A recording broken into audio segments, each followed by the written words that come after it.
Hi, my name is Rich. I'm trying to become the next governor of Washington State in November.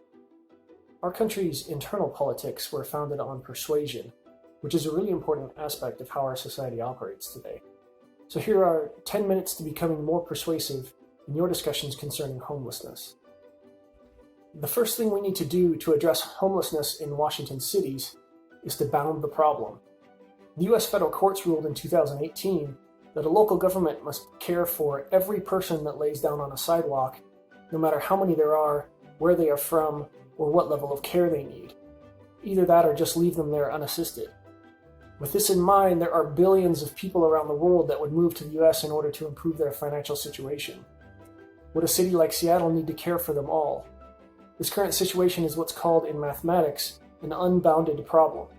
It is not possible for a local government via citizen funding to care for billions of homeless. It is simply not possible.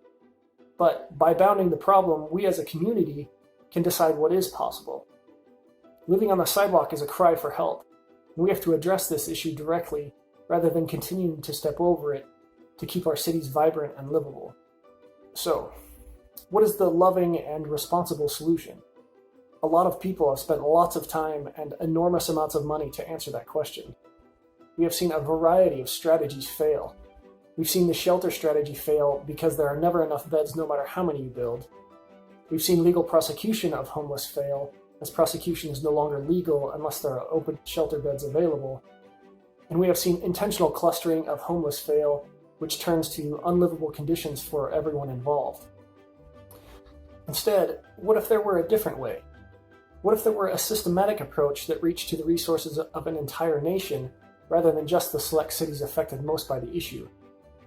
What if each city in the United States could hold responsibility for the care of its own homeless, the homeless members of society that it produces, and no others? What if each homeless member were tied to their home cities via the current homeless registry? Each community could then be required to either accept its own homeless member or pay another community to care for the homeless member. Otherwise, the homeless crisis is an untenable and unsustainable situation for the affected cities. Washington State already registers and tracks all homeless clients at the places where they receive services via the Homeless Management Information System. So the electronic system already exists, and it holds incredible potential for aiding in a solution for our state.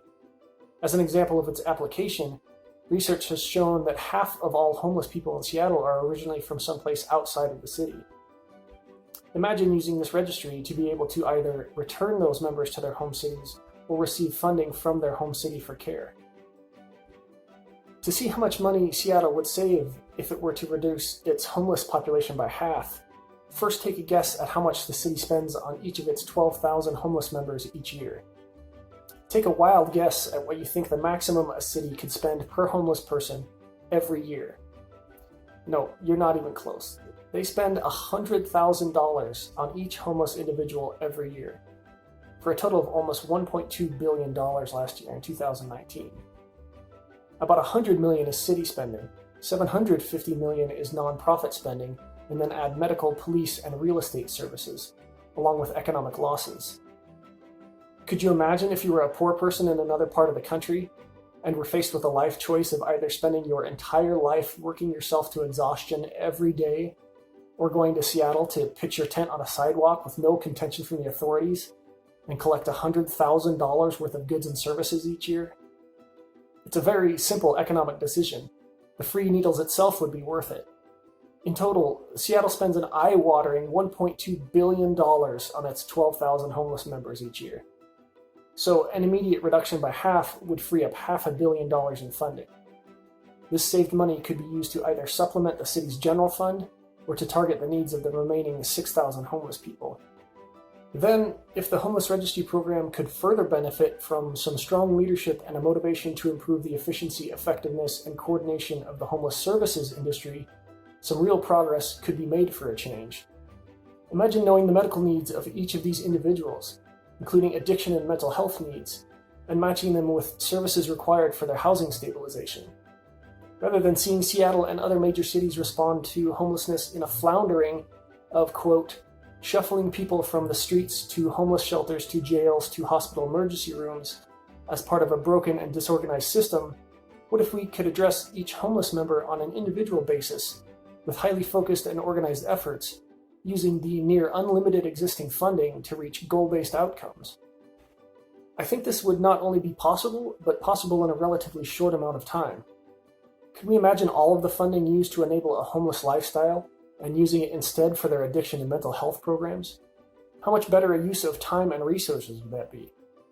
Again, it would take strong leadership and a willingness to make very difficult decisions on behalf of homeless people. But once these measures were in place, the last important step to addressing homelessness would be to hold the cities accountable for their ability to accomplish the goal of zero homeless members living on the street. It is possible, and most of the cities around the world are proof of this. Most cities around the world do not have vast homeless problems in their urban areas. They instead have urban areas where poor people can live in housing that they can afford. Imagine that. Large-scale homelessness can't continue on a permanent basis. It can't just continue into the future to create a permanent subculture of people living on the sidewalks. It is one of the least humane, least sanitary, and least safe options for people to live. Wherever you want a city to die, allow unchecked homelessness there. At some point, demand for housing there will be so low that rents will drop to where the homeless can again afford housing.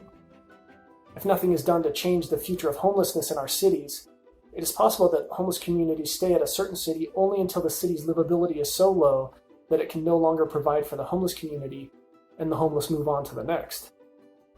Seattle currently has the third largest number of homeless members of any city in the United States. In the upcoming city development discussion, I'll get into more detail of how the state of Washington is 225,000 homes short of its actual needs.